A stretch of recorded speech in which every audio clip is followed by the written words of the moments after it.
Hello folks, I'm Alex, this is Alex Unabridged, and today I'm doing the favourite people tag.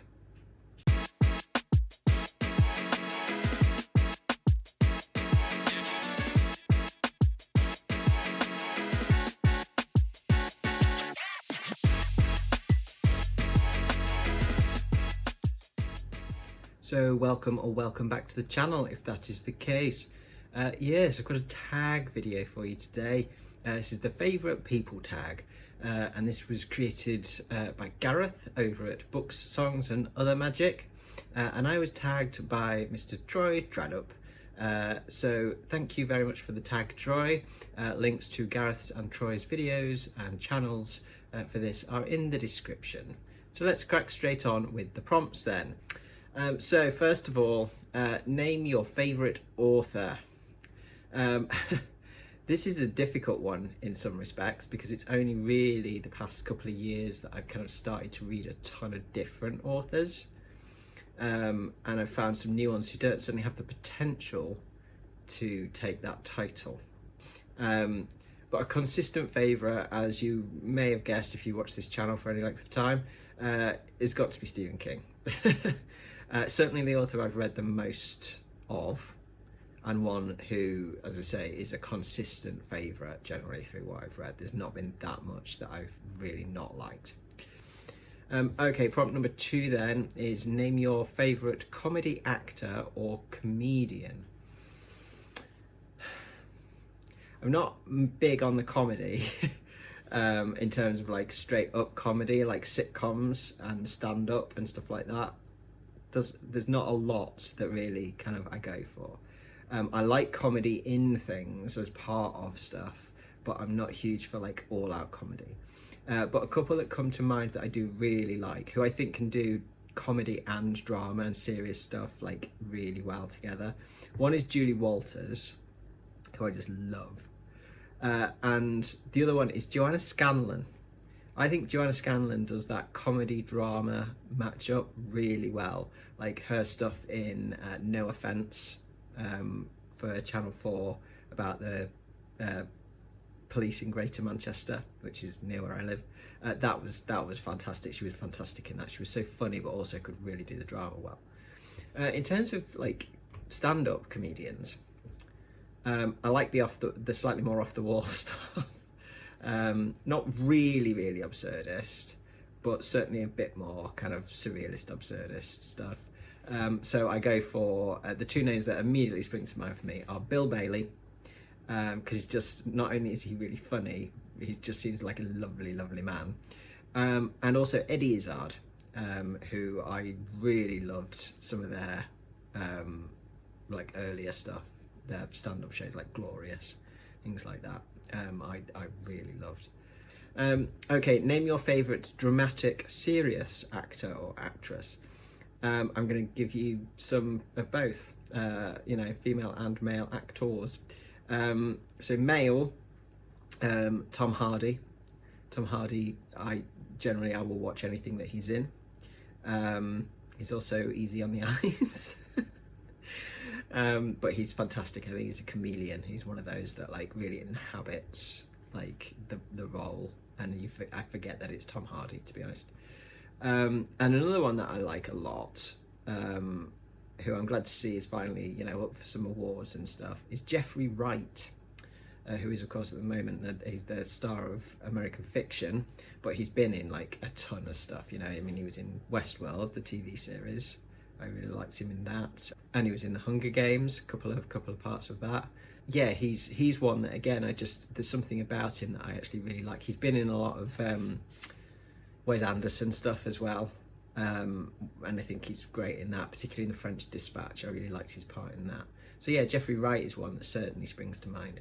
Female, it's easier for me to name them. There are two that immediately come to mind, and I can't pick between them, and that is either Tilda Swinton, who I think is wonderful. First thing I saw her in was Orlando, the film of Orlando, and yeah, she was magnificent in that. But yeah, everything I've ever seen her in, like We Need to Talk About Kevin, stuff like that, is absolutely brilliant. And the other one, and this is one again that I will watch anything that she is in, and that is Cate Blanchett. Absolutely love her. absolutely love her. She can do no wrong for me, really. She might not be in, like, you know, not all the films that she's in might be great, but I always love her. So yeah, Kate Blanchett and Tilda Swinton. I can't pick between them. Okay, prompt number 4, name your favourite political figure, past or present. Well, I won't be giving anything away by saying that mine are going to be lefties, because I'm a big old lefty. I think anybody who's watched the channel for a bit can probably guess that. So I'll give you a couple, past and present, that I particularly like. From the past then, we've got Betty Boothroyd. Absolute bloody legend. They don't make them like Betty anymore. Betty Boothroyd, I grew up with as the Speaker of the House of Commons. For anybody who doesn't know, the Speaker of the House of Commons in the UK is they're a neutral figure, essentially. They come from, they're elected within the House of Parliament from the benches, from one party or another. But as soon as they become Speaker, they become a neutral character, because they are essentially there to keep order in the House during the proceedings in the House of Commons. And Betty Boothroyd was Speaker for many, many years, and yeah, she was an absolute legend.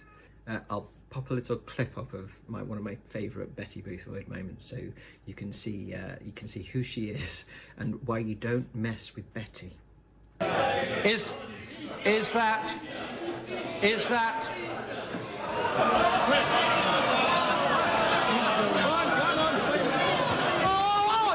this is so time-consuming. Come on, Mr. Hughes.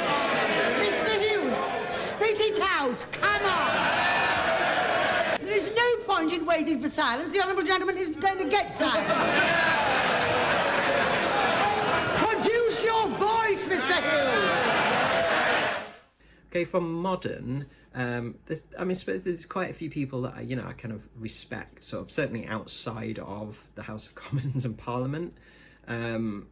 Sort of union leaders, etc., etc.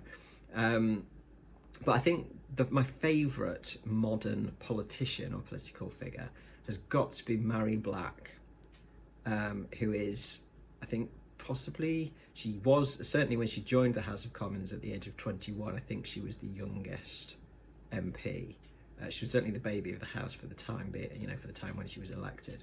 She is an SNP politician, so that's the Scottish National Party, and she's currently the deputy leader of the SNP in the House of Commons.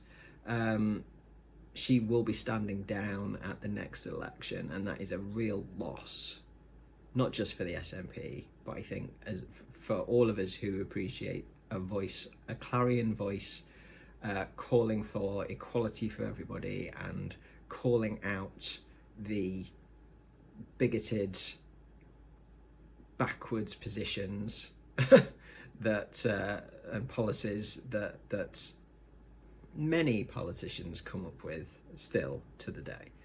She's queer. She's stood up and been very vocal for all LGBTQIA plus people.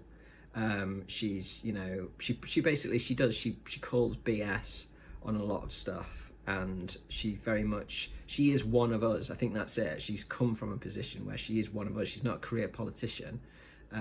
She's just a normal lass, essentially, from Glasgow. But by God, can she speak? There's anger there. She comes out with what she means. She doesn't mince her words. She's made some incredible speeches in Parliament, and as I say, she just stands up for what I believe is right, I guess. Certainly in terms of like equality issues, things like that. But yeah, she is incredible, and I'll be very sorry to see her leave the House of Commons. Okay, so number 5 then is name your favourite film writer or director. I'm going to go with kind of a bit of both, because he does write as well as direct. But I think my favourite has got to be Christopher Nolan. I will watch everything that he makes. I don't always like love it. I always like it, and I certainly always love the ambition. of what he's trying to do. Just sometimes it just doesn't necessarily work for me. But yeah, Nolan, absolutely love his stuff. Inception's my favourite, but I really love Interstellar. That gets better the more I watch it. I think, Oppenheimer was great, but it's not one that I'd rewatch much. Same with Dunkirk. I think those are kind of like, those both are great in the cinema, but I don't think they'd have the same impact for me on like just, TV at home. But yeah, even like Memento, I really love Memento as well. So it's like there is a lot to unpack in Nolan's films generally, and they really benefit from a lot of rewatching, in my opinion. So yeah, Nolan, I just love the visuals, the ideas, the direction, the attention to detail, the experience in the cinema on IMAX with his stuff. Yeah, I love it. And also I've got to mention David Cronenberg. Again, a bit more hit and miss for me in some respects, but I do also really love his stuff, especially some of his earlier stuff like The Brood, Scanners, obviously Videodrome, The Fly, that kind of stuff. And then also, some of his later stuff like Eastern Promises and History of Violence. Yeah, Cronenberg I do really like. Very different to Nolan though. I like Cronenberg when I'm fancying something a little bit dark.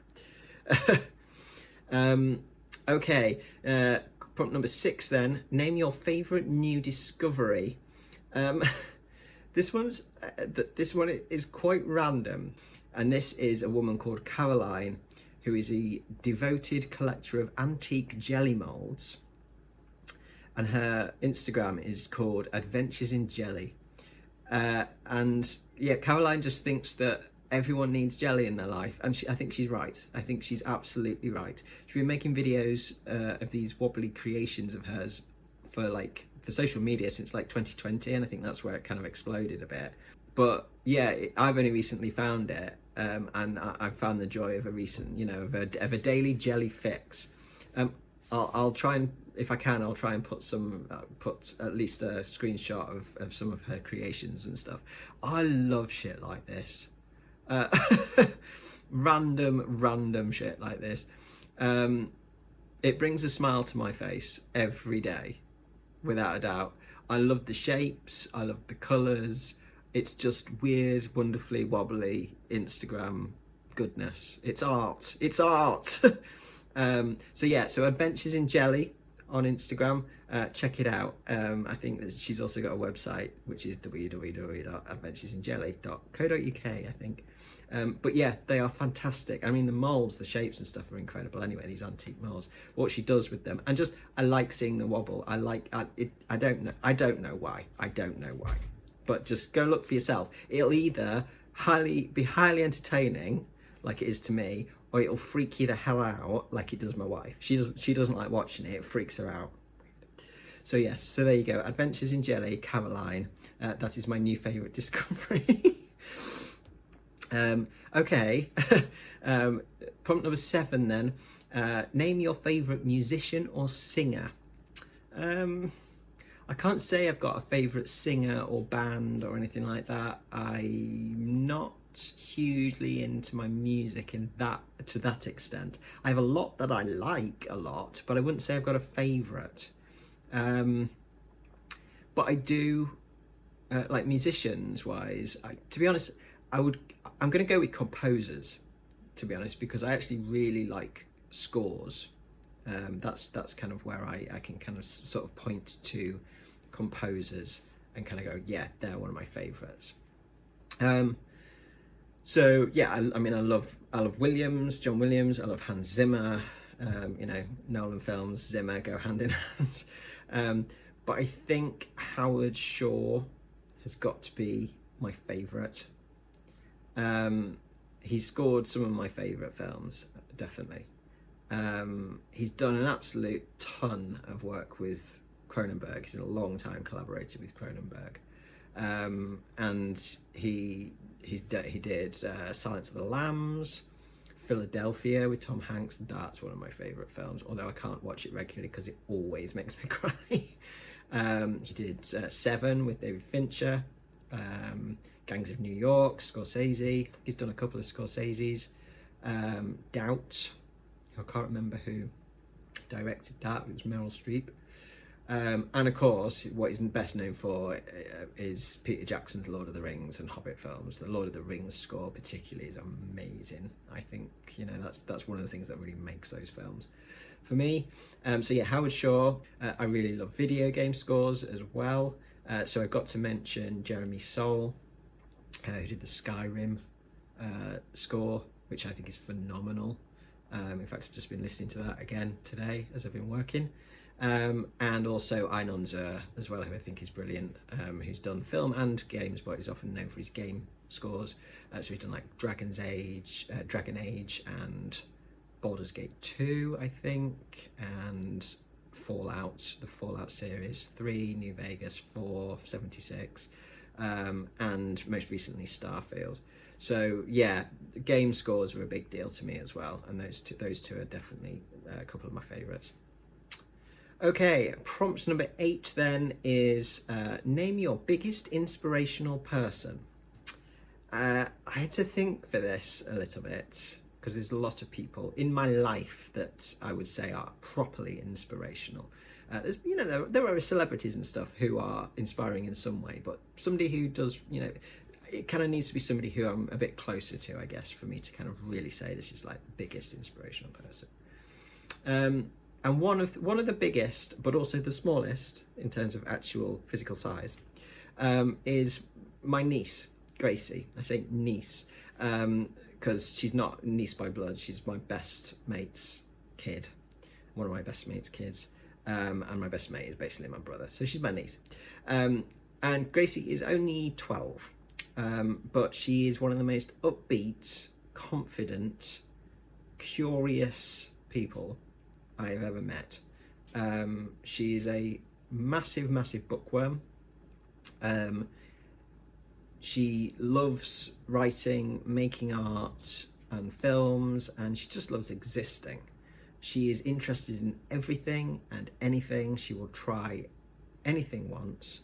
She's one of the most open-minded, kind, sensitive people that I know. And I think the world needs more Gracies, because, you know, she can teach me a lot, this old grump, you know, about the joys of the world. And I mean, her sister Edith is pretty awesome as well, I have to say. She is fearsome and hilarious. She's younger, she's like 8. She is a little ball of chaos though. She's completely different to her sister. Talk about chalk and cheese. But I think kids inspire me more than anyone else these days, to be honest. I don't want my own. Ooh, no, thank you. I'd like to be able to give them back at the end of the day. You know, I've never wanted kids of my own, but I do like having interactions, relationships with my friends' kids, and like with these two particularly. But you know, when I come across kids like Gracie and Edith, the world suddenly seems a lot more hopeful. I think that's what it is. The way that they look at things, the way that they consider things, the way they approach things, is just kind of like it does inspire me. It gives me hope, certainly hope for their future, if not my own. So yes, so I'm going to go with that. My niece Gracie, and also I've got to include Edith really as well. It wouldn't be fair if I didn't. So my nieces. Okay then, to finish off, prompt number 9 is to tag some people. So who to tag? I will tag Crystal from Fibre Artsy. I will tag Debs over at Rena Reads Stuff. And I will tag the Mild Rumpus, seeing as they tagged me the other day. So there you go, tag, you're it. So yes, so there you go. If you fancy having a crack at these and you've not already done them at this point, then you know, go right ahead. So yeah, so that's it from me today. I've rambled on long enough. Thank you very much for watching, folks. As always, pop your thoughts in the comments below. I'll be back on Friday with my wrap up for my month with Andy Weir and what I thought of The Martian and Artemis. So I hope you'll join me for that later in the week. But from me, for now, that's ta-ra.